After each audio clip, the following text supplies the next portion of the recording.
Imagine this now.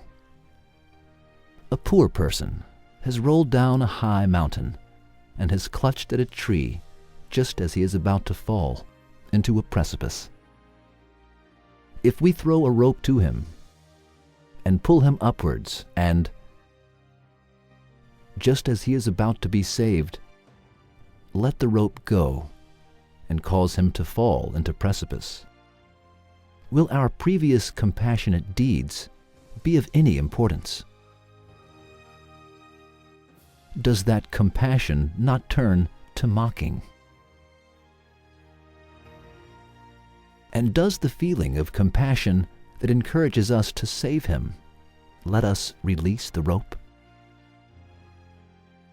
Definitely not. Just like this example, we clutched at the rope of power of God, came to existence out of non-existence, and were saved from falling into the realms of non-existence. Yes, God gave us this body and sent us to this realm. He bestowed many grants upon us. If the hereafter does not occur, and we go to non-existence with death, will it not be like releasing the rope? There is no doubt that the divine mercy will not send us to the darkness of non-existence, which is similar to letting the rope go. If he wanted to send us to non-existence, he would not bring us to this world, and he would not treat us with compassion.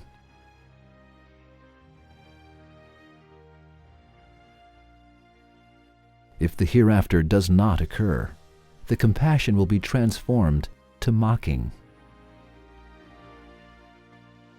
Will it be a favor and grant if we send a table full of food to the cell of a person whom we sentence to death? Definitely not.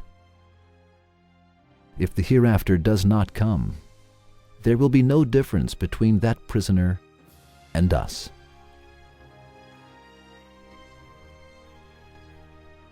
Will God ever let this incident happen, which will deny his compassion and mercy? Definitely not.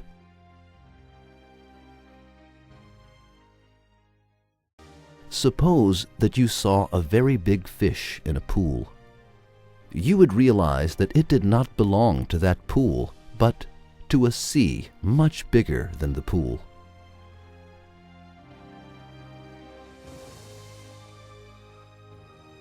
Similarly, the talents and feelings of man do not fit into this world. The pool of this world does not satisfy man. Then the fish of man is a candidate for another sea, and that sea is the hereafter.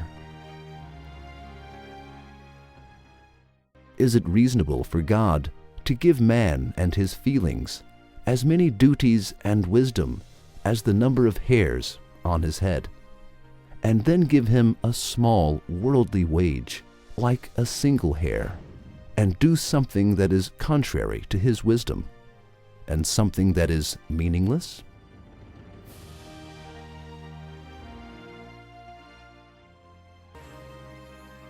The non-existence of the hereafter is like equipping a small stone with wisdom and purposes like a huge mountain, and equipping a huge mountain with a small temporary purpose. No mind and wisdom will accept it.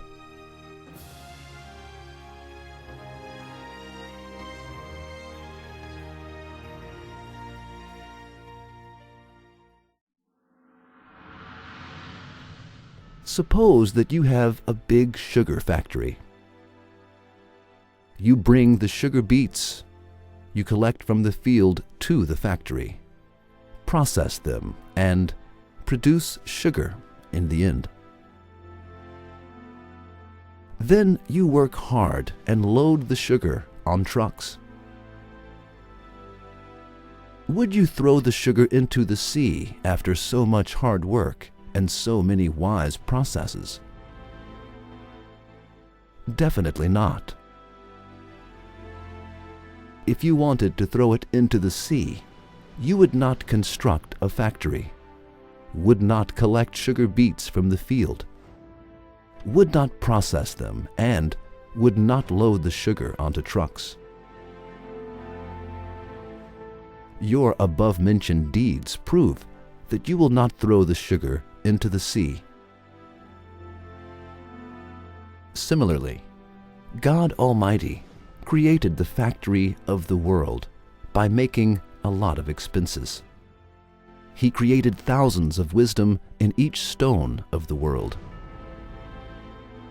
If the hereafter does not occur, and if the fruits of this factory do not appear in the market of the hereafter, there will be endless waste.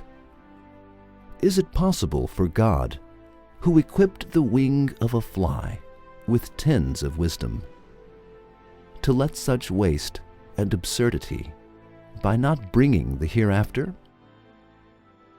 Definitely not.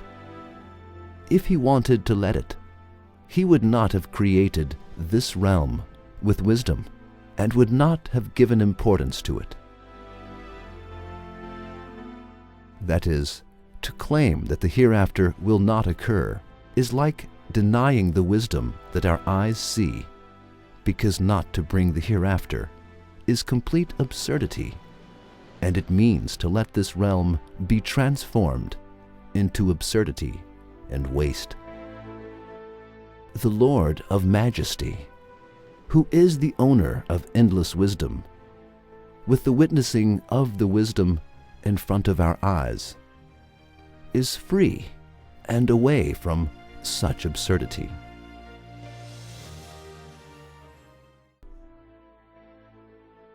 Man, who lives a short life in this ephemeral world, cannot realize and experience the truth of that big justice here.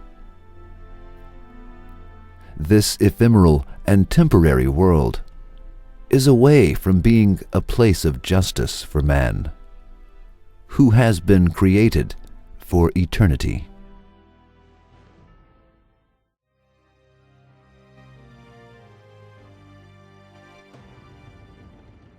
Now, look at this realm, which is the exhibition of the divine works of art. They altogether show, declare, and attract attention to the flawless perfection and endless beauty of God Almighty, with the exhibition of wonderful works of art. All of those, beautiful, artistic, bright, and ornamented creatures that are on the face of the earth, show the beauty of a matchless spiritual beauty, indicate the subtleties of a matchless secret perfection, just like the light indicates the sun. If there are no spectators, the manifestation of the beauty and perfection will be meaningless. However, the spectators in this world are ephemeral too.